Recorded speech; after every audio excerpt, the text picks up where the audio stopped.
ધાંગધ્રા શહેરમાં દેશભક્તિના રંગે રંગાયેલા માહોલ વચ્ચે એક ભવ્ય તિરંગા યાત્રાનું આયોજન કરવામાં આવ્યું હતું। નગરપાલિકા દ્વારા યોજાયેલી આ યાત્રા શહેરના મુખ્ય માર્ગો પર ફરીને ગ્રીન ચોક ખાતે સંપન્ન થઈ હતી। આ ભવ્ય તિરંગા યાત્રામાં ધાંગધ્રા હળવદના ધારાસભ્ય શ્રી પ્રકાશભાઈ વરમોરા, ધાંગધ્રા નગરપાલિકાના પ્રમુખ, ઉપપ્રમુખ અને કારોબારી ચેરમેન સહિત પાલિકા પરિવારના સભ્યો તેમજ શહેર સંગઠનના હોદ્દેદારો ઉત્સાહભેર જોડાયા હતા। આ ઉપરાંત દેશની સીમાઓનું રક્ષણ કરતા આર્મીના જવાનો પણ આ યાત્રામાં વિશેષ રૂપે ઉપસ્થિત રહેતા નગરજનોમાં અનેરો ઉત્સાહ જોવા મળ્યો હતો। આ યાત્રા દરમિયાન શહેરની વિવિધ શાળાઓના બાળકો હાથમાં તિરંગો લઈને મોટી સંખ્યામાં જોડાયા હતા।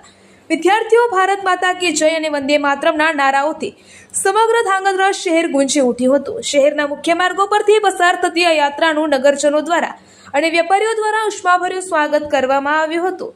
પાલિકા પ્રશાસન, સંગઠન, શિક્ષકો, વિદ્યાર્થીઓના અભૂતપૂર્વ સહયોગથી આ તિરંગા યાત્રા ખૂબ જ સફળ રહી હતી।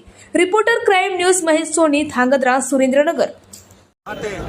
ધાંગધ્રા નગરપાલિકાથી શરૂ કરીને ગ્રીન ચોક સુધી તિરંગા યાત્રાનું આયોજન કર્યું હતું। આ તિરંગા યાત્રામાં આર્મી, નગરપાલિકાના પ્રમુખ, સૌ સામાજિક રાજકીય આગેવાનો અને સૌ શ્રેષ્ઠીઓ જોડાવી અને તિરંગાની યાત્રામાં આખા ધાંગધ્રાનું એક રાષ્ટ્રીય પર્વ, રાષ્ટ્રીય ચેતનાનું આજે સૌને અનુભૂતિ થઈ। આ તિરંગા યાત્રા સારી રીતે ગ્રીન ચોકે સંપન્ન થઈ। હું આપના માધ્યમથી સૌ નાગરિકોને તિરંગા યાત્રાના અભિનંદન આપું છું। Thank you.